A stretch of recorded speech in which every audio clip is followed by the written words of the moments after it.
Yo, people, welcome back to the YouTube channel. You already know what time it is. It's time for another episode of All You Can Eat Chelsea. Big up everybody in the building. Make sure you smash up the likes and subscribe. Big up the chat.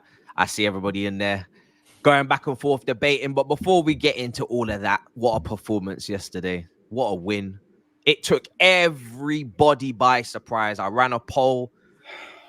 I think it was below 10% thought Chelsea were going to win in normal time. Obviously, penalties was an option if we managed to get through the game. But Miz, how are you feeling, bro? Because I watched everybody's reviews and everybody was just like, "Am I okay? Am I okay? Am I alive? Did that actually happen?" Yeah, doing good, bro. Doing really good. Now that caught me by surprise, massively.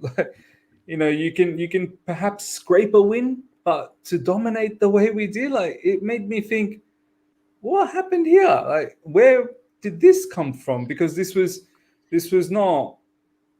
definitely not on the script. And I'm pretty sure later on we're going to touch base on how some fans, few people were calling me a hypocrite, this, that, the other, and I'm like, dude, you don't understand why I felt the way I felt. Like, you're crazy if you don't understand that. Like.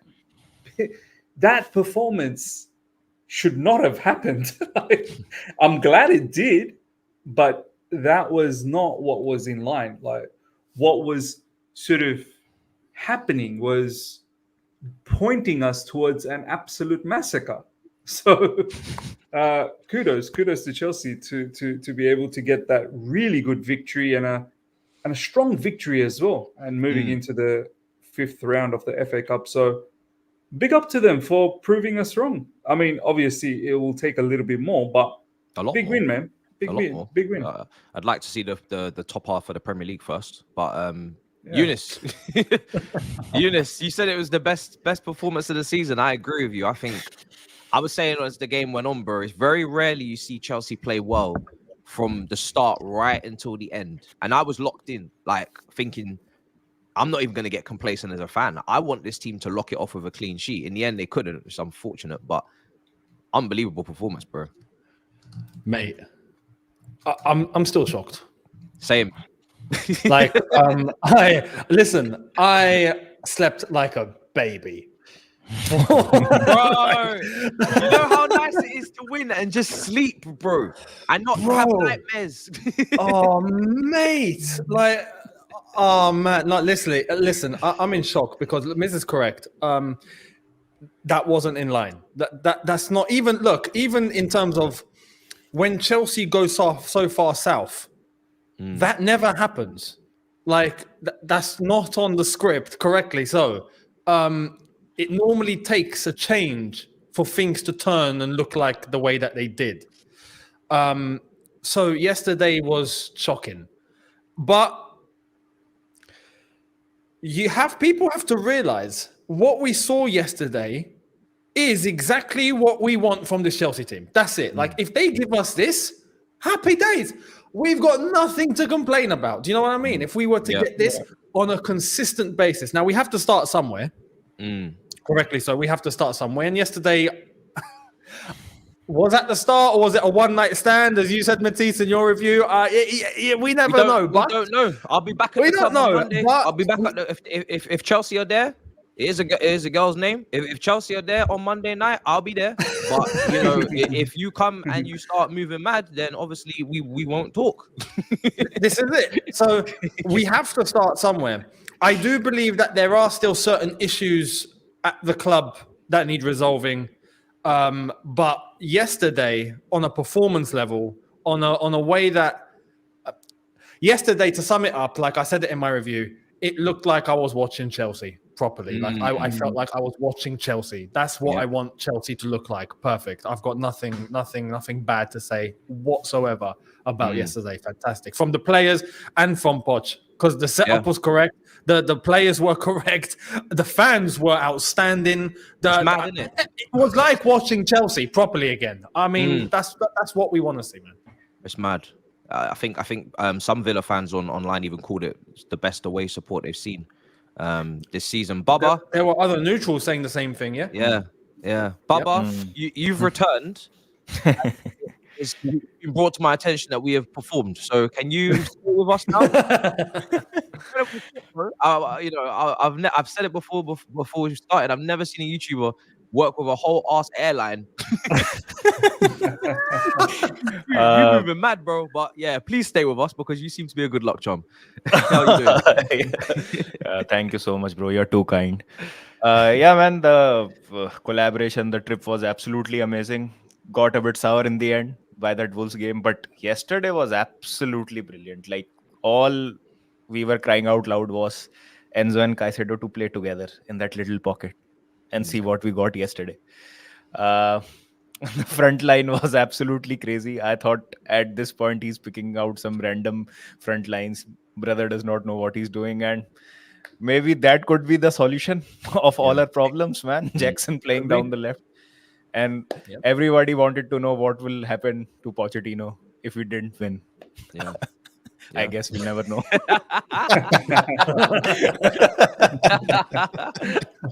That's funny. That's funny. I mean, yeah, listen, for me, right, just to get the elephant, what's that saying? Big elephant in the room. Yeah, there's an elephant in the room. Because when we win like that, there's people that will say, and rightly so, it was a one-night stand, don't marry her, right? Relax. That's fantastic. It's true, right? Because people fall in love fast, and some people don't know how to control themselves. And there's other people that it's not love, it's just lust. Yeah, and there's other people who have had that one-night stand, and they woke up in the morning and they're texting her and they're seeing how she is, and they're saying, "Oh, I think we should meet up for coffee." And listen to me, I believe in love. So even though last few days I've lost my rag, and I think rightly so, everybody's got their own breaking point. Everybody can give their opinion on this channel. I've always said it. If you're still Pochettino in, I am so happy for you, right? And I want nothing more for me to be able to reverse my video, my skit, and play it in rewind and come back. As I'll do it and come all the way back and say, "Please take me back, Pochettino. I'm sorry I broke up with you. But please do not leave comments, saying, 'Oh, is the apology coming now? Are you in or out?'" Yeah. We are 11th. Can you please relax yourselves? We are 11th. We are still in the bottom half of the table. We are still behind Wolverhampton. So just have the one-night stand and enjoy the night. Just dance. Just dance. Just order your Uber and your Mackie D's and go home. You don't need to be out until 6 a.m. talking all mad on the streets. So I don't want these fans on either side that, are you in? Are you out? Do you regret? Don't ruin my day. I'm enjoying the performances. Nobody wants to win games more than me. Nobody wants this manager to do well more than me. I still want this manager to win every single football match to the end of the season. I'm not interested in this in-out. I give my opinion and I park it. If he keeps winning matches, you will not hear another bad word. That's how it works. That's how it works, people. So if you don't understand how it works, you now do. So now we move on, because I don't want to like let this performance almost become a negative, because people want to wife the one night stand. People want to, have kids with Tamima, who they don't even know. This is the first time in how long we've seen Enzo used correctly. Let's start with that. What a performance. This is what I've been begging for Enzo Fernandez to be used correctly. Oh my days. I do want to say, I think I'm just trying to add 2 and 2 here to make 4 and not 5. I think we heard before the game, and Poch confirmed this, that there was a meeting, right? Like a proper meeting, not just like the routine. All right, let's just have a little meeting, like a proper meeting. I think to probably get everyone on the same page. and they apparently what was discussed was like a tactical switch and to change the setup, and the input of the players apparently was there. Great.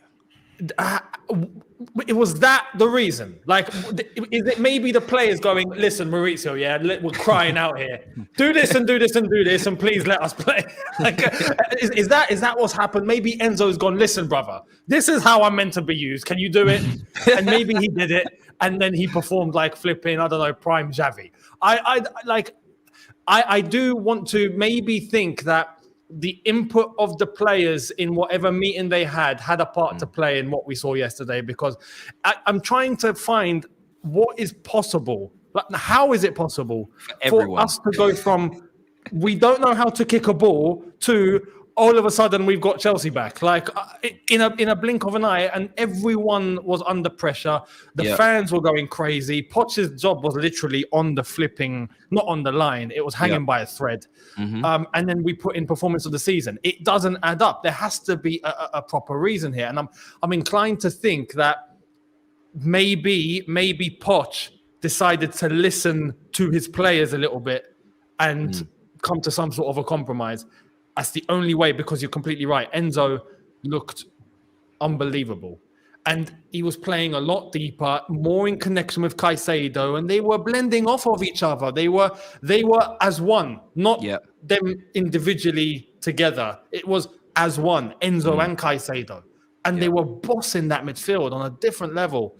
The entire setup was perfect. And then the entire way we managed the game was perfect. So, yeah, big up to Enzo and the way that he played. Absolutely outstanding. Miz, I actually took time. My girlfriend was like, "Oh, so we won now. Can we watch something?" I said, "I'm going to watch the Chelsea highlights, my dear." I've been doing a watch along. I'm about to go watch the highlights. I'm about to go and watch Enzo Fernandez's free kick about 10 times in 10 different ways in 10 different angles. I saw everybody's reactions to Enzo. I still can't believe he did that.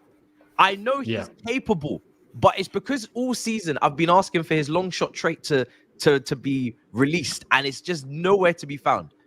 And this is why with this player, Enzo, maybe I'm coming off like a stan, but there was just nobody out there, not Culture Cams, not Flex, who I'm going to absolutely destroy in about 2 hours time. Nobody out here is convincing me that this player that I tracked planes for on deadline day is not good. I did not track planes for nothing. I know I didn't. And this is what we've been waiting for, bro. I mean, the whole midfield, bro, was incredible, wasn't it? The balance, even Gallagher, the goals. The entire midfield was fantastic. The thing about Enzo, I've been saying it for so long that for the people that never understood like what his strengths are, how he needs to be utilized, I was one of the very few that kept on saying that he shouldn't be playing up. That's not his game. He should be deeper. He always should be deeper, and he transitions from deep positions to forward positions. He's a deep line playmaker, and I'm not surprised. I'm not surprised by his performance, because I saw him in Benfica. I saw him in Argentina, so I know the kind of a baller that I saw. I'm just glad that he was utilized in that manner. I think I agree with what Younes said, man. There was too many players that looked very good yesterday. So, which makes me think the players definitely had an input. It's not just Enzo staying closer to Caicedo and deeper and being as one, but it's Caicedo as well. He was splitting the two defenders and being in the middle and helping out with build-up, not allowing the two defenders to progress the ball that often. He would split the two defenders and come in between them and progress the ball as well. So Caicedo's game. How many times did he look forward as well? Just take the ball, turn, transition, and progress. Much more than many times. And how many times one touch pass to Enzo lays it back to him, and 1-2, they're out of a situation. That was reminiscent of exactly how he got deployed in Brighton. So not just Enzo, not just Caicedo, and Gallagher as well, as you said, Matisse. Gallagher, his strength is not to play deep or close to Enzo or close to Caicedo. He likes to press from the front, win the ball from the front, pretty much lead the press, basically. And then stay in and around the box and mop up any loose ball and score goals. So all three of them clicked. Obviously, Nicholas Jackson, I think we've all realized that you're everything but a striker. Do you know what I mean? You can be a winger, you can be a 10, you can pretty much maybe even play in midfield, but you definitely can't play striker. And that worked out nicely as well. So I think too many players had very, very good performances, which I think as a fan base, we knew that is how they're meant to be deployed. But I think all along, Poch probably didn't know that. Or maybe he wanted to deploy them in a manner that he felt was his team, the way he wanted to play. And I think he might have got a bit of a reality check after the Wolves game, where the players must have got together and said, listen, boss, let us explain to you what we can do. and then maybe give us one game to show you what we can do. And then you decide how we should play, your way or our way. So I think hopefully this exhibition against Aston Villa will wake up Pochettino to a certain degree to say, do you know what? Maybe these players probably know a little bit more about how they need to be deployed, and maybe let me just manage and make sure that they're all right. And they've got it under control. But obviously, one game, we shall see how it all progresses. I mean, we've seen that too many times, bro. But this season, I'm not going to fall for it again. Yeah, I'm not falling for it. I'm not falling for anything. This is what why people in the live chat's calling me angry man. I'm not falling for it. Like, I'm not coming here and I'm not going to celebrate. Do you know what I mean? Again, I'm not trying to sound negative, or I'm not, trying to piss on the bonfire. But the thing is, I'm not going to gas this one win and say, okay, we will be on a run from now on. We will be unbeaten and we will play the same win every game. Because we've seen this too many times this season already. What Matisse was saying, what are you on about? We're getting top 4. See, that is what exactly I mean. What Matisse was saying earlier. To add to that, like, this relationship between Pochettino and Chelsea and the fans is like a very toxic relationship, but the sex is amazing. Like,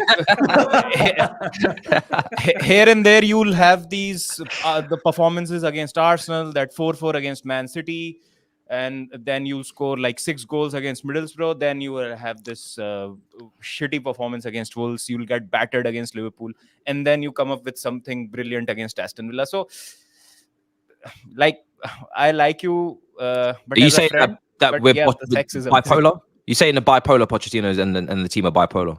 Yeah, I think so. That's the right way to put it. Do you know what? Consistency is not there, bro. Yeah, it's not. And the thing is, right, is that, like you said, there was so much to praise. It's almost like I'm like, it's like, where's this been? The triangles created on both flanks. Chilwell with Jackson and Enzo on one side. Yep. And then you've got Gallagher, Palmer, and Gusto on the other side. And the link Madueke over there as well was just smashing it. Yeah. Like him, Gusto, and Palmer. It was just, Madueke was just going past players, cutting in. There was confidence. It was almost like freedom. Freedom was in their game. Like, they were playing on instinct. A lot of the time, there was a lot of things that they were doing. I was thinking, it's almost like they're informed, this team. Like, they're confident. Like, they've been on a run. Yeah. Even and I don't know if it's now. This is where we get, what is this due to? Because we've said obviously the players had a meeting. We've also seen that Sterling wasn't on, and Badiashile and Disasi played together. We did look a lot more compact, even off the ball. Outside of the first couple of minutes where it was a bit shaky and crosses were coming in, people were free, and I was like, oh. Like, when we were off the ball, we looked compact. Our press, it was like a 4-4-2, Gallagher and Palmer, and then Jackson on the left, whatever it was. We actually looked like really, really well drilled. The structure was there. And the defensive line was much closer to the midfield. Is that a consequence of Silva not being there in terms of having a bit more pace? I don't even think Disasi and Badiashile are quick, but they're just not slow, I guess. They're just like medium. They're like medium. I don't know. Jackson, obviously, he's another massive point in this, because we saw so many attacks breaking down against Liverpool. We couldn't even retain possession. This guy comes in again, and he's a bit more.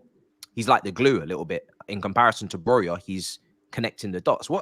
What's it down to? Because if it's going to be like this, then is Silva and Sterling going to have to? I mean, Sterling's work rate's been in question for the longest. Are these going to have to be on the bench for Palace? It looks like. Look, no. To answer that question, first and foremost, the 11 that played yesterday needs to start against Palace. End of story. Like, it has to be. Look, we all have our preferences. For example, some of us would want Nkunku to start. You'd get maybe a fraction that would still want Sterling to start. You'll get some that want Thiago Silva to start.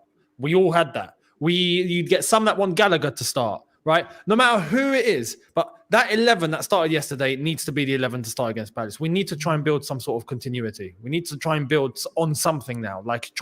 Have we found an 11 that clicks?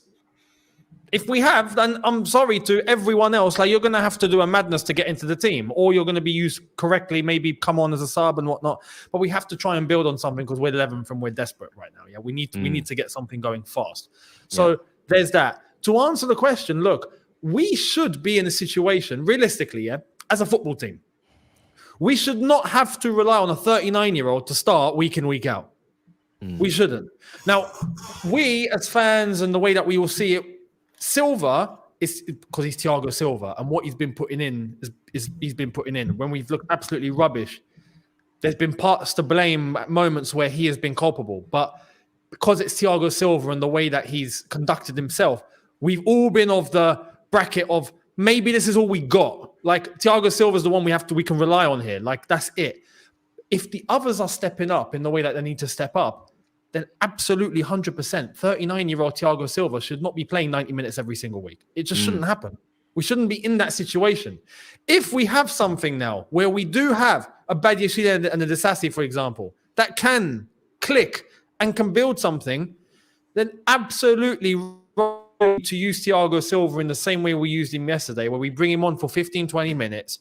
He's still got that amount of time that he can perform at the highest level left in his legs. And he comes on just for experience and he locks it down. With an extra defender there, and we shut shop. That is the correct way to use Thiago Silva. Same would probably apply to Raheem Sterling in this instance, because he's not been playing well. Even if Thiago Silva, there's been moments where you go, okay, now we can rely on the Thiago. As far as I'm concerned, we just cannot rely on the Sterling, right? So that's definitely an entirely different conversation as far as I'm concerned. He just should not start. Yeah. But we've been of the mindset of, look, no one's stepping up here. Is he all we've got? Yeah. Right? If we have found something right now with Jackson as a left winger, right? And then Madueke on the right, or if it's going to be Palmer or whoever. Brilliant. Let's run with it. And now, Sterling, my friend, you've got work to do. You have work. It's not easy now. Yes, you're getting paid a lot of money, but you might not be coming back into this team. It's as simple as that. So we should be in a situation where we see games like we saw yesterday more frequently. And then the players that haven't been playing are the ones that we end up bringing on to maybe shut shop, close it down a bit, add a bit of stability, and see the result through. That's how it should be. Yesterday was finally it. I agree to the continuation of keeping the same team to a certain degree. I think I don't want to fiddle around with the back four. I don't want to fiddle around with the midfield, especially Enzo and Caicedo. But I think horses for courses as well, Younes. We can't be going into a match against Palace. Is it a Palace away? I think Palace away. So Palace was the only game that I remember in recent times where they did deploy a bit of a low block. Not many teams did that against us. Palace was one of the very few that actually deployed a low block. I wouldn't mind having someone like Nkunku up front. Still continue with Nicholas Jackson on the left, but have Nkunku up front as opposed to Cole Palmer, but have Cole Palmer on the right side. And unfortunately, Madueke takes the bench, which isn't the nicest thing, but someone like Nkunku, if he's ready to rock and roll, I need this guy to start for me, because this guy is probably our best finisher. We saw a little glimpse of his touch from a long ball yesterday and how he just, placed that. There's not too many players in our team that has that level of deft touch about him. So I hear you, Younes. Like I've got no issues if Poch deploys the same 11. If he thinks that, you know what, they merit another game together. But I'm more of the feeling that I think you can have certain portion of the team locked down. Like you don't want to fiddle around with the back four, for instance. If that is your back four, lock that down, right? Yeah. Especially the midfield as well, Enzo and Caicedo. Let them continue. But someone like Gallagher, how much is pressing from the front going to really help out against Palace? I'm not sure. You know, you can question that by saying, could Chukwuemeka in that position be a lot more creative and give a lot more, I suppose, attacking prowess for us against Palace? Horses for courses. I think this game against Aston Villa, who like to play out from the back, Gallagher's brilliant. Do you know what I mean? You want to play out from the back? I want to make it difficult for you to play out from the back. I'm going to press you, and I'm going to get my team to press together, and it's going to be difficult for you to play out from the back. But at Palace, who may not want to play out from the back all the time, they may lob the ball directly into our half and play in our half predominantly. So how much is Gallagher's input in that match going to be beneficial, or is it someone like Chukwuemeka or I don't know, anyone else, basically, far more. So I would fiddle around with few spots, but not the entire thing. This is also really dependent on if we can keep people fit, because Badiashile limps off. We finally find and again, it's one game. So same way, I'm not going to be like, oh yeah, Pochettino, I'm so, you know what I mean? Like, I'll wait until the end of the season. I've said what I've said. I'm not going to change it. I think we have to wait now. End of the season. Because all of us, Matisse, we've been screwed. All of us, at some point, we've been screwed. So we have to wait till the end of the season now to really judge. For me, not much of what I've said has changed, apart from, you know, if you're winning, then great. That's fantastic. Then you can just keep doing that. And then at the end of the season, maybe I have to retract. But the director situation for me is still exactly the same as it was 2 days ago. We should be bringing in a director of football, a top director of football, still right now. That is the main thing that needs to happen. We should be doing that right now, even if he's to oversee Winstanley, oversee Stewart, and oversee Pochettino to the end of the season. Even if you're not sacking those people, still someone should come in to oversee that. Not Egbali, but someone who knows football. Oversee these guys, and then decisions get made at the end of the season if you want to leave it till then, if we're actually doing what we need to be doing, if we're not getting battered, you know, and we're actually, you know, in an upward trajectory and we turn this around. That's what should still be happening. I'm not, you know, the directors didn't play yesterday. You know what I mean? Like, don't go anywhere. So listen, for me, when it comes down to that whole situation with the team, it's about keeping Badiashile and Disasi fit. If that is a partnership, can Colwell come into that and deliver? He's just coming off an injury. Because if Silva has to come back in, then the line has to drop. And if the line has to drop, then one of two things. The press either is going to have to be non-existent again, and we're going to have to drop the line, or we're going to press and we're going to have Silva and we're going to see more spaces in the middle. Things are going to become, you know, disjointed again in terms of the off the ball and in possession, and then maybe Gallagher's gonna have to drop to Enzo's position because he needs to be more mobile, whatever. I don't know, but this is where things start to get long day again. So any minor, well, that's a major. I mean, any major tweak like that, we might be going back to what we knew. You know what I mean? So we have to be careful. Thabz is in the chat. I don't know what he's doing here. He must be lost. This is all you can eat Chelsea. Why is Tottenham here? He thought Big Six was on, maybe. He thought this was an emergency meeting. Sorry, Thabz. This is a private function. You're not on the list, brother. We don't speak to you until what time? 10 o'clock tonight? I don't know what time the show is. Are Spurs in FA Cup, by the way? Are they in the FA Cup? We are the only London club. It doesn't matter if they're in the FA Cup. We are the only London club in the FA Cup. What's wrong with us, man? Like, can we actually, what's wrong with this club? How can we still even say a sentence like that with how bad we've been? How are we the only London club in the FA Cup? This is why we can't, you know, he said it in the post-match, and I know people will be pissed. Yeah, I know where you're going. I was going to say the same. The presser we already ripped into. He said in the post-match that, you know, this is not the Chelsea of the last 20 years. We need to move on. Now, I'm glad you're talking about this. Yeah. Now you see with this comment now, this is where you've been a bad boy, because the last Bad 20 boy by this year. the last 20 years, right, has been Chelsea winning titles, Champions Leagues. There is no fan right now that is demanding Premier Leagues and Champions Leagues. They're just demanding not to be 11th. This is where the extremism from the fans, but also the extremism from the manager doesn't help. Don't pretend like we're asking you to win the Champions League. Don't pretend like we're asking you to win the Premier League. Don't pretend that we're even demanding for you to be in the top 4, which is mad. We don't play in Europe. We play 1 game a week. We're asking you to be competitive for European spots with Brighton, West Ham, Newcastle, and Manchester United. That's all we're asking for. There is a middle ground that people need to understand and get to realize. Don't fight and don't run to your corner and get your gloves up and start punching. I've said it before and I say it again. Even when I didn't want this manager, when I didn't call for this manager, Chelsea fans are not being any more entitled or impatient than any other fan base in the top 6. Because I'm promising you now, if any manager, and I mean Klopp and Pep included, had their team in 11th with this kind of talent that we just saw yesterday, they would be ripping into them. I've seen Liverpool fans give up on Klopp last season. So don't tell me about Liverpool and patience. And I don't want to have a rant, but I feel like I have to just balance the books here, like we ought to financially. I'm gonna do it from a mentality standpoint because people are getting it confused. We're not asking for too much. I promise you that now.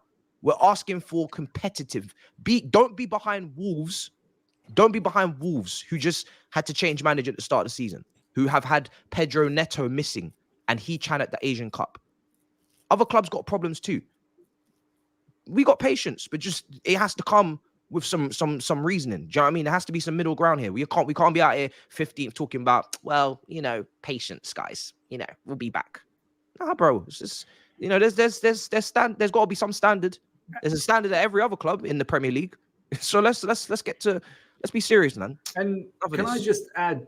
I'm so glad you said that, because that was in my mind to say it in this particular show today as well. I think both of you lads, Baba and Younes, wanted to sort of address that as well, that no one's demanding for a title win here. Like, no one ever said that. So for you to come out post-match, this is where I feel Pochettino just know when to. You're sometimes creating your own mess. Do you know what I mean? Like, know when to humble yourself a little bit. Understand the fans. Don't try and create this narrative that they're against you, they're coming after you, they want to just kill you. No, you need to start understanding. And I feel like this is something that, Pochettino definitely needs to work on. That we just need, as you said, Matisse, we don't want to be behind Wolves.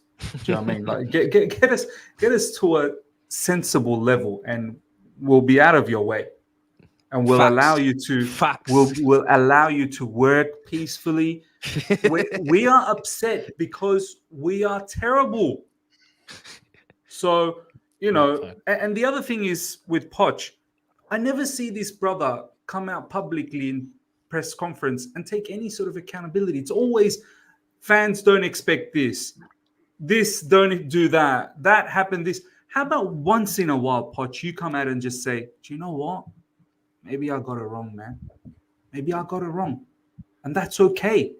If you were a little bit more transparent, you cannot be so egotistic where you can't be taking some of the blame.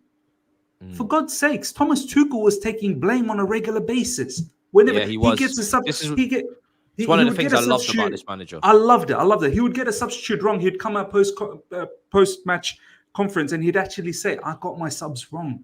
I actually got that wrong. Or he would come out post-match saying, tactically, I got that wrong. Or he'll come out post-match saying, do you know what? Maybe midweek we didn't train in certain areas and I will fix that. Yeah. Poch, it's okay, brother. We know, let's be honest, we know you're not flawless. Right? We know that. Okay. So it would be good if you can connect with us from a human level. And this to is why admit. Yeah. this is why it's just a one night stand, because personality traits are key now. This looked good. This Yeah. looked Yeah. great. You turned up at Villa Park in the most beautiful dress. Lingerie. Unbelievable. Brother. Not even dress. Like, I like what you had on. It was a great fit. You know what I mean? I held your heels at the end of the night. We all clapped and we walked off and we said, right, let's leave Birmingham. Let's go back to London. But now, if we wake up the next morning and the personality is stinking and you're moving like, oh, but you see, you should have listened to me. Bro, what? Excuse me?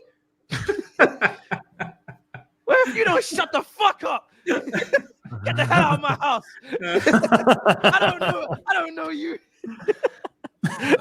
That's too funny, bro. He's been too defensive, bro. I believe in his press conferences. He is now being very defensive.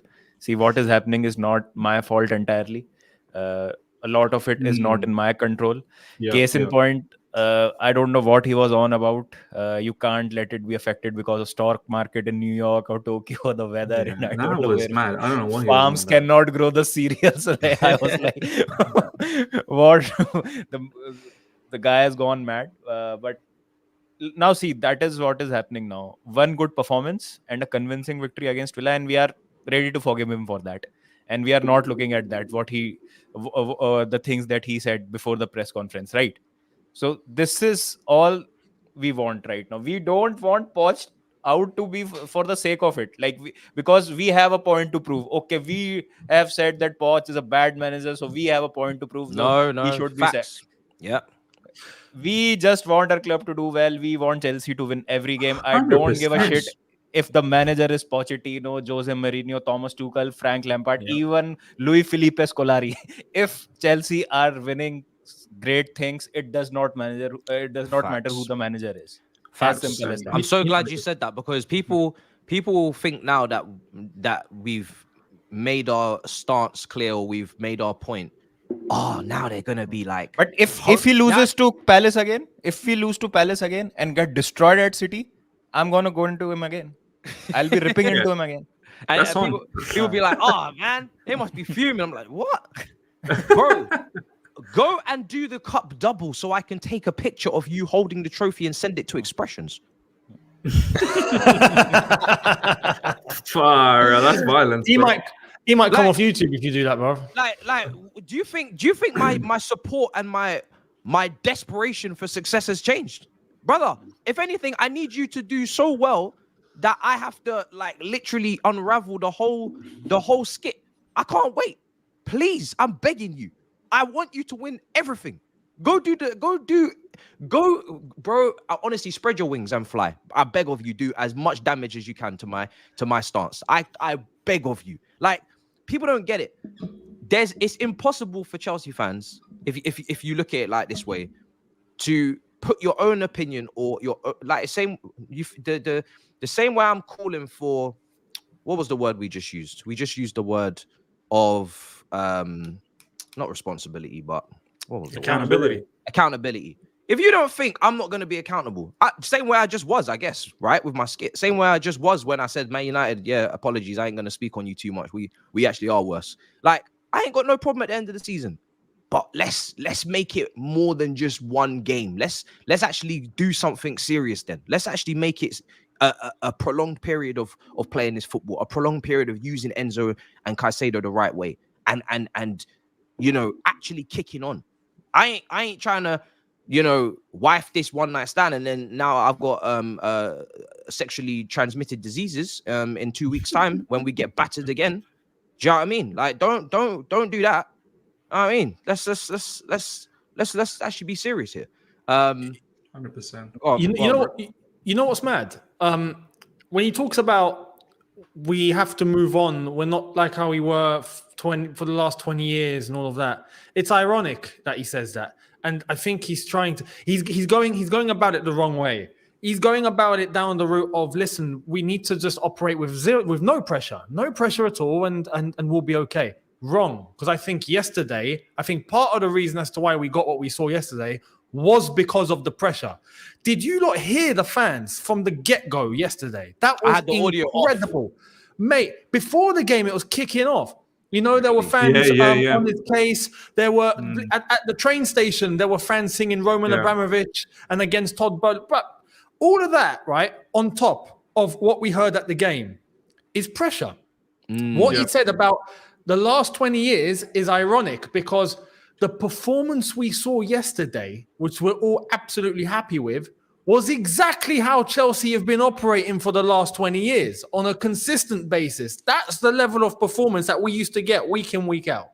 So it's ironic that you're saying we're not how we were for the past 20 years when you actually can play like how we have been for the last 20 years. If we are doing exactly what we did yesterday, we're not going to complain, brother.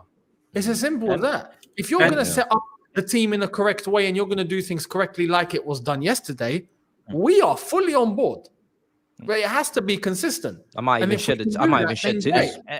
And Younes, to add to your point, let me take you back like 10, 11 years ago when Di Matteo was sacked and we got in Rafa Benitez.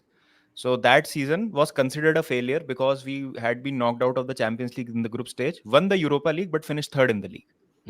Right now, a Europa League win and a third place finish in the league will be a dream come true for us.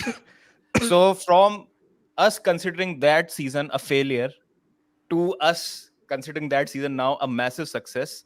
Yeah. If we are demanding success as Chelsea fans, what's the harm in that? Like, where are we going wrong? I don't think so. We are having any unreasonable demand. Like people always say Chelsea fans, oh, they are the most spoiled lot. They are the fans who got success very easy. They want a change in managers every 6-7 months.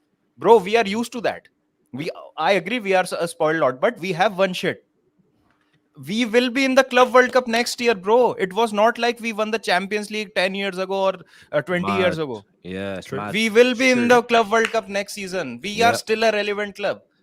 Yeah. So if we consecutively finish in the bottom half of the table, we have a right to ask the questions of why it is going wrong. Facts. And let me respectfully, respectfully, when you don't match that needs to be put on, even as a fan base, this is how you end up, with all due respect, like Arsenal, who've gone 20 years without a league title. It's as simple as that. We're already on 7. And that Club World Cup is brilliant because it's actually almost a reminder of, this is what we used to be on. Yep. Like, welcome. Like, and not too long ago. And not too long ago. Yeah, you ain't seen Real Madrid in a minute. There they are right in front of you. You ain't seen all these teams because this is what the previous lot accomplished for you to be here, and this is where you need to get back to. Set this as your goal. This Club World Cup that you're in, this is what it means to be Chelsea, to come to competitions like this, to actually be here, to be able to even be stepping foot. Because some teams, I ain't calling any names, some teams don't even know what the Club World Cup is. Some big clubs in this very city ain't never seen a Club World Cup in their lives. They ain't even step foot in them countries. Participated. They ain't even know who Al Hilal is. They only found out about Saudi football because of Ronaldo. They didn't even know. Just to add on to what everyone has just said, it's the fans that control where the club should be going. You guys need to deep this to all the people that's in the live chat, to us as well as a reminder.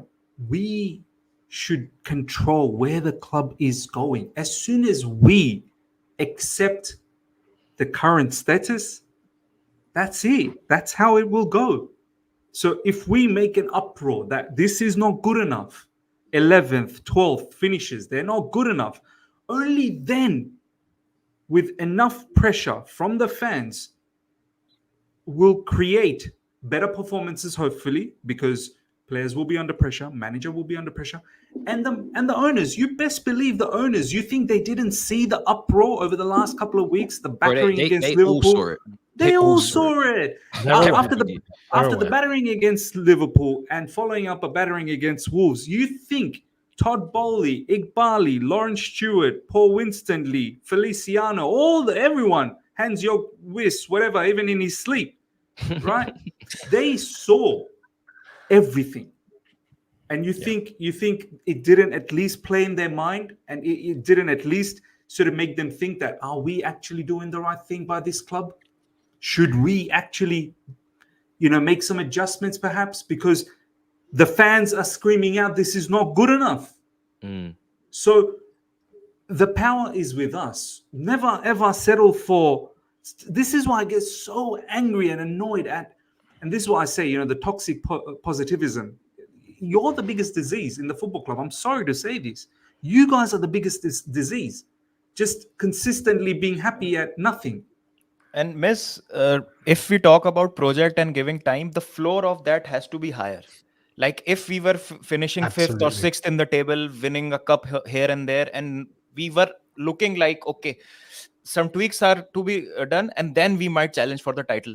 Then I'm willing to be patient. Then I'm willing to take that project. 100%. But if our floor is 11th or 12th and our ceiling is 4th, I'm sorry. This project is not for me, because I'm used to seeing my team winning titles. And if our floor is so low, it's like, even when we say about Manchester United and Glazers, their worst finish in these last 10-12 years is 7th. And we've already surpassed that twice. Yeah. In 15-16 season, we were 10th. Okay, we can write that I off, don't because think any of the top teams ever finished what we did, 11th or 12th. This is what Arsenal, I'm saying. Spurs, That's what I'm maybe. saying. The lowest I've ever seen Arsenal finish is 8th. The lowest I've seen Liverpool finish is probably about 8th under maybe Roy Hodgson around that period. Yeah. Man United is 7th. 7th. Right? And who else is there? Because I'm not really... City since 2008 or whatever it is, It's a different story. Yeah. And Tottenham, I'm sorry, I'm not trying to be at their table. I don't care where they finished. Exactly. I'm not interested. Exactly. So floor has to be higher. No fan base can even tell us nothing, because they've not even finished where we finished. They've not. Exactly. They don't. We are the worst performing top team since the early 90s. I'm gonna say it again. We are the worst performing top team without a points deduction since the early 90s. It is fact. It is not an opinion. It is not to be debated. It is a statistical fact that no team has been that high and dropped that low and stayed there for this amount of time. So no one can tell us how to act, because no one's experienced it. I want to talk to Fulham and Palace fans and ask them how to act. That's what I'm going to do. Because they're the only ones that can relate mid-table. But they can't relate because they didn't spend $1 billion. So, that's just how it is. Let's go through these super chats. Younes is spot on for the first time after a long time.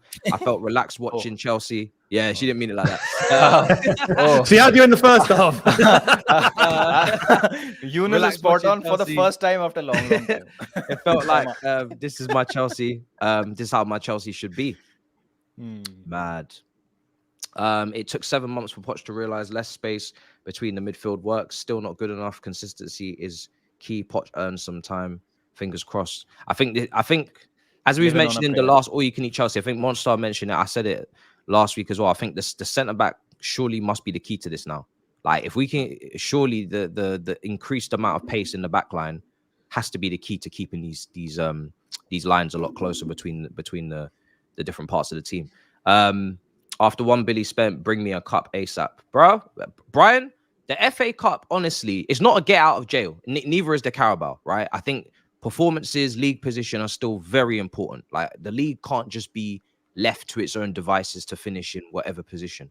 But the FA Cup is the only trophy that gives us the qualification for the trophy that I think everybody would take and bite your hand off for right now, which is Europa League football. Europa League has got to a standard where it's respectable to be in. It's not the pinnacle, but it's respectable. Midweek watch-alongs, bro. Midweek watch-alongs. Yeah, bro. That's all I'm asking. Yeah, I'm saying I'm asking for some midweek watch-alongs next season.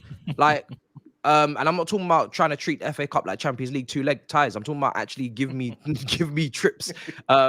Like Liverpool in the Europa League right now, and they are one of the best teams in Europe. They would be favorites, or they'd be one of the favorites for the Champions League. So I think FA Cup is the one thing that can, I don't want to say save the season, because I'm not going to just forget if we finish 12th. Like, that is going to be very, very much imprinted on when we talk about people's seasons. But the FA Cup really is it's the one thing that can kind of put us maybe back on course. And I'm more talking financially. because we need European football financially, guys. So that's why it's obviously key, but it's absolutely desperately needed. Great win from Chelsea. Poch will revert to type. Will be shy, and all the Giddy fans will be back to square one. Cup wins or not, sack this lunatic, says Tom. I'll be honest. Look, yeah, this is Poch has a big opportunity. Poch has a big opportunity here. He's still hanging on by a thread, right? Not one win's not going to change everything all of a sudden overnight. But I think, look, he's got a big opportunity here. If to build that connection, right, that I still don't believe he has at all with the Chelsea fan base, he needs to be honest. He needs to do what's right. He needs to not tinker too much, not change too much, not chop too much. Because if he does that, he's going nowhere, right? His job's hanging by a thread. And instead of coming up with like what we've discussed, these excuses and these, diversions that he keeps going down and whatnot, if he just calls a spade, is clear with us and doesn't come up with the thing about like 20 years and whatnot or other ridiculous excuses and just does exactly what's meant to be said on the tin, like we saw yesterday, and sticks to it, and we continue in this way, and he has a chance to rectify what we've done this season. The one thing that he can't do next game is just chop everything about again. If he does that, he's lost everybody. 100%. If he chops a lot going into the Palace game and he comes up with some next-looking lineup, I guarantee he's lost the fan base at that point. It's done. Like, he can't do that. He needs to not tinker, stick with what's winning. To an extent, I can see what Miz is saying when it comes to the little changes, for example, trying to find Nkunku or, little bits and pieces, yes. But the base... That's as far as it goes. The base has got to stay. If you tinker with that base, you're finished. Like, you're finished. You're finished. No, you got to keep the base. You are finished. It's up to him. Because I do want to say, I want to stress this. Clearly, he's not lost the dressing room. Clearly. Yeah. Clearly. Because I think we were all under the pretense that, maybe he's lost everybody here. But clearly, like what we saw yesterday, the team, or at least a lot of the players, are still fighting, right? And they've got it in them. So don't change that. I want to hold that thought for a little bit. I understand what you're saying, Younes. Like it looked like a team that was fighting for Poch, but I do want to see more. It could potentially also be, Younes, the fact that these players were fighting for themselves, because their reputation, their credibility is going down the drain so much that they needed to show, not for themselves, but also to the fans, that we're not all that bad, We're not bad. This is not just for the manager. This is for me now. Like, it's for my career now. I need to show you that you didn't just spend some willy-nilly money on me. You spent it on a good cause. So because it's true. So like, just to build off what you're saying, like, not just people saying that Pochettino is doing a bad job. Some people have said, like, and it's fair, like, people are saying, look, these players, like, they're waste of money. Do you know what I mean? Like, why are they here? Like, loads of media. They're going to see that. They're going to see that, bro. 100%. And for me to really state that these players are actually fighting for the manager, I do need to see consistency, because fighting for someone is not, as Matisse keeps referring, it's not a one-night stand. That's not fighting. That's a good time. Do you know what I mean? You really want to fight? You want to make love to me on a regular basis? You gotta go. Do the hard yards, right? So I need to see. Talk to me when I've had a hard day at work. Yeah, talk Console to me when I'm feeling sad. Bring me some food, flowers, maybe. Watch a movie with me. Go out for a dinner with me. We don't have to sleep all the time. Let's just chat sometimes. Yeah. Do you know what I mean? Chat, so have a good time. Go out to the amusement park and shit. That's when I'm going to be like, do you know what? The team cares. The team truly does care. Because for me, the contrast of how it was for 2 games in a row to what it was yesterday, that was wild. That really was wild. The contrast was wild. Yeah. So I need to see how you can maintain that for minimum 6-7 games. Minimum.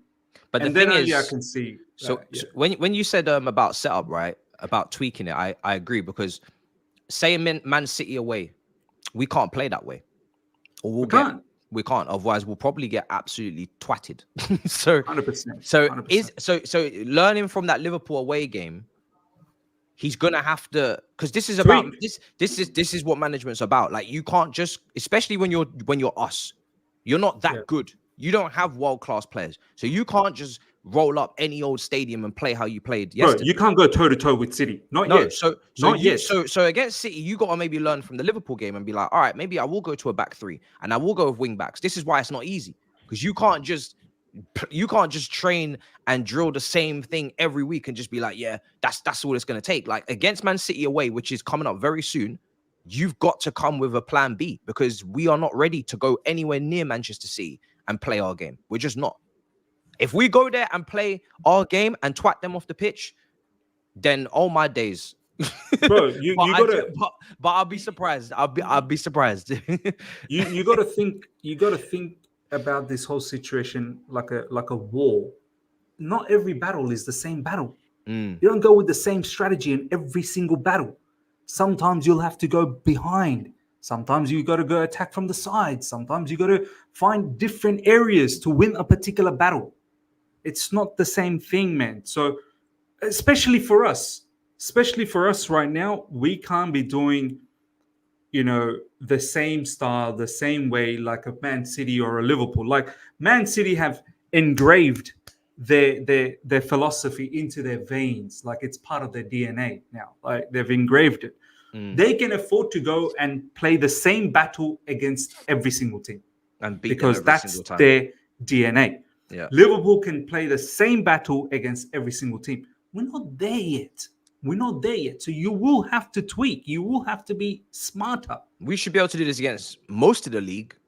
Yes. And then hopefully eventually one day, that is the way. Like, to go toe to toe against Man City. And go blow for blow, because I think we've realized quite quickly, bro. Like, what we did at home against these top teams and what we're doing away, two different ballparks. Like, what we did last season away at Newcastle, what we did this season away at Liverpool. Tottenham was an anomaly because obviously they were down to 9. That was a special game. That was 9 men. It was wild, and to be honest, they were battering us before, early stages. So away from home, City. Different game. Away at Arsenal, we just saw the way they played against Liverpool, and they played against City this season. They don't give up many chances. Different game. When we go away to these grounds, we really need to come with a mindset of not getting annihilated like we did at Anfield, and actually come with a plan and being a little bit. And when we talk about Chelsea, it's not just about expectations; it's about a different mindset. Go into these grounds 20 years ago, we came with a us against the world mentality. Even when we weren't playing great away at the Nou Camp and we were getting battered by Barcelona, it's the way that we just stuck to the task and we were just resilient. We didn't even cross the halfway line apart from our goals. We did not see the up discipline, but we were proud. We were proud. Yeah. Like, I was shitting myself. I was scared, but I was like, raw, this team is something else. Like, we are getting destroyed. We are getting destroyed. We didn't see the football for so long in those games. I don't know if you guys remember going to Nou Camp and just the way that game was. Like, I was just watching Barcelona just. But you know how proud I was, Matisse? I was so proud of how resolute we were. Like, it was incredible. It was incredible. Bro, we were getting we were like, yo, have the ball. I don't know what the XG was that day. Oh, the XG that day must have been crazy. They were just having shot after shot after shot. I'm so glad back then they didn't have XG. Me too.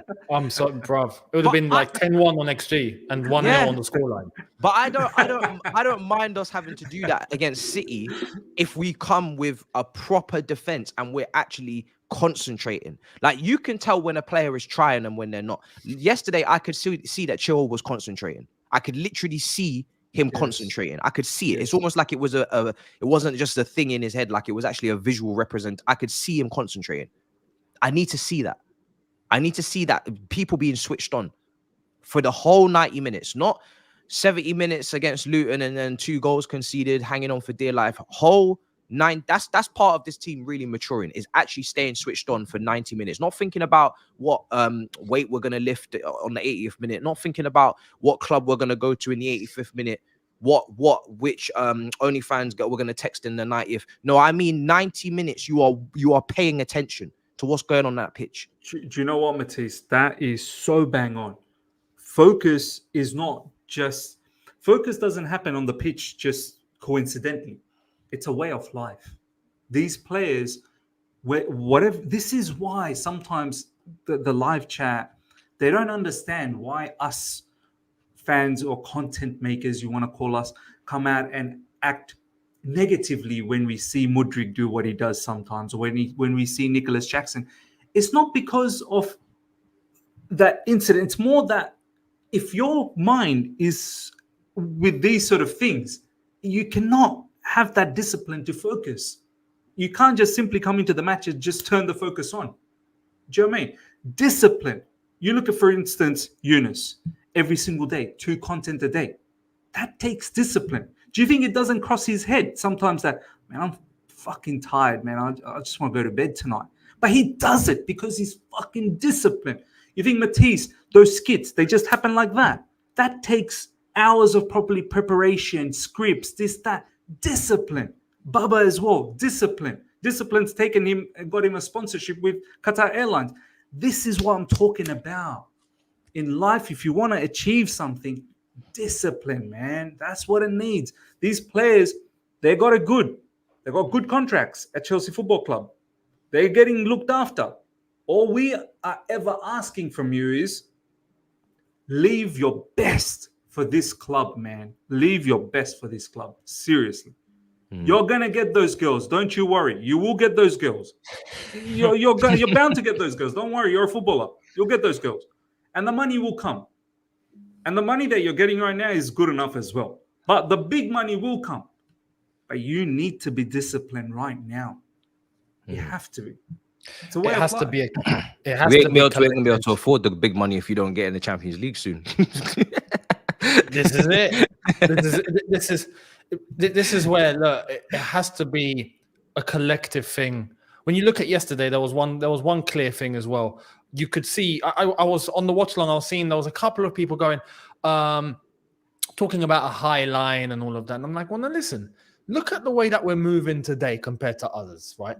We're moving forward up the pitch as a block, and we're defending together as a block, right? Everyone's going up together, everyone's coming down together.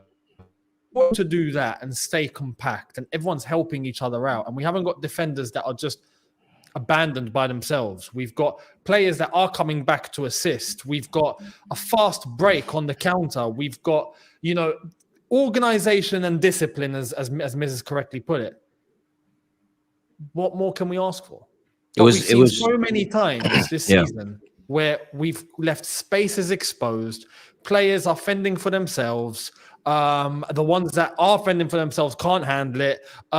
There's big gaps in between the lines. It's a calamity. But yesterday was organization, discipline, being compact. Everyone was there for each other. Everyone was moving. There was energy. There was urgency. There was precision. I want to say, clarity on roles. Clarity on roles. Exactly. You know On a tactical standpoint, right? That's going to go game by game, and obviously, sometimes you are going to get caught out. Most times, hopefully, you're not. But that bare minimum, which is what was there yesterday, needs to be there every week. And if that is there every week, trust me, the fan base are on board. Yeah, fan base are on board. That was the definition of a team performance. You could really see 100%. when we were counter pressing, people were following up on the hard work already done. Even if someone didn't win the ball, there was someone right behind them following up with the press and another one, and they were doing it in groups and packs. And that's why I mentioned those 3 triangles on either side, because they were working as a group. It wasn't just individuals going and then just once you get past him, then it's pretty much finished. Do you know what I mean? So yeah, man, it was good. We are gonna wrap up because I'm gonna go to DR and somehow shamelessly remind these people of what Enzo Fernandez is really capable of. Go there and cook. I'm gonna blast and all sorts. Super chats. Listen, people know I don't need much motivation to back this club with these rivals, bro. I don't even know how I've gone 2 seasons consecutively mid-table and I'm still able to cook people. I cooked Turkish on Big Six last week. Bro, I don't know how. I don't know royal. how. Even then, I still defended Pochettino's name. That's what people don't understand. I still defended him. I said, bruv, don't try and rip up his legacy, his Tottenham legacy, bruv. Do you know what I mean? Like, bro, I don't know how, but we're still alive, bro. We're still alive. The other side of the coin, Ultras in the house. Big up, boys. Great show. Don't change and keep this pressure on the ownership. They heard. 100%. They heard you. They heard us. Yeah, man. Listen, brother, they got a long way to go before the pressure's off them, man. Yeah, and one result's not going to change that. Yeah, this needs to continue. Yeah. Let me know. I didn't even bring them up too much today. Still, I respect what Poch said. I feel like he opened up and was being real. Was trying to connect with the fans and asking for trust. Our position is not good enough, 100%, but it's not all on Poch. Let's see. Yeah, it's never all been on him. It's a collective thing. The whole club is under the microscope right now. I have a feeling if Buddy Shield's injured and Silva plays, then Poch isn't going to use the same tactics. Like, yeah, I agree. Doesn't help having 3 injury-prone centre backs. Yeah, it's true. If he has Silva, he has no choice but to revert because he can't play a high line with Silva. I mean, we could try, but I don't know. I don't know if Palace's forwards aren't great. I think Elise's out. It's just Eze. They got 3 players out. Yeah. So our record against Palace is good, guys. We should be able to build on this. I must say, a midfield team is a midfield. Mid-table. A mid-table team is mid-table because they are inconsistent. A young team that is learning to play together will be inconsistent. We are both. Bro, young, first seasons, inconsistencies, and all of them are young, inconsistent, and in their first seasons, a lot of them, or in their second seasons, or in 1 season and a half. This is why, bro. This is why I very rarely I won't blame them. I'll say if I think they're good enough or not, but I won't blame them because they didn't bring themselves here. They didn't buy themselves, and they certainly didn't they very rarely can do more than what they're doing. Like, they even need to be set up differently. Sometimes they are dropping the bag and they are being lazy, but most of the time they're just playing the level that they're at. Poch out, Iceman out. Rah. Iceman's got a hashtag now, yeah? Okay. Much appreciated for becoming a member as well. Clara. By the way, just quickly. Yeah. Iceman, you're a knobhead, man. Seriously. Say that again? You're an absolute knobhead. We're gonna call him Knobman. I don't know. Listen, Iceman is one of those people that I just leave him to his own devices in there. But no. But honestly, it's not even funny anymore. What's he done? He's just been going off of me the entire whole live this chat. Is what he. But if you've got something getting cooked in the chat, yeah. If you've got something proper to say, like, he doesn't talk to me like a grown man. You absolute tool. Talk to me with proper sentences, structured paragraphs with commas and full stops. No, he doesn't have that. No, you need to do your schooling. He doesn't have that, bro. He is not there for that. I feel sorry for your parents for not giving you a good education. Do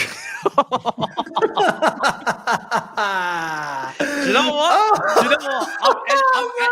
I'm actually ending it on that note. I am ending it on that note because I don't want to even allow this to fizzle out. No, you just got cooked. Hold that. I'm ending it on that. The link is in the description for everybody's channels. Hold that. That's what I have to tell you. You deserve that. I'm not gonna lie. Hold that. You wanted your attention. You got it. I was gonna go on. I was gonna say, technically, I guarantee right now he's behind his screen like Mr. Burns going, excellent. I've done it. I guarantee it, bro. Yeah. He's got what he wants. 100%. He got what he wants. Links in the description. Make sure you subscribe to everybody's channels. You already know the daily content is there, man. It's not a joke. The content is flying out. Make sure you're locked in. Like I said, people, yeah, mad. In a bit, people. Peace. Big up, man. Come on. Thank you.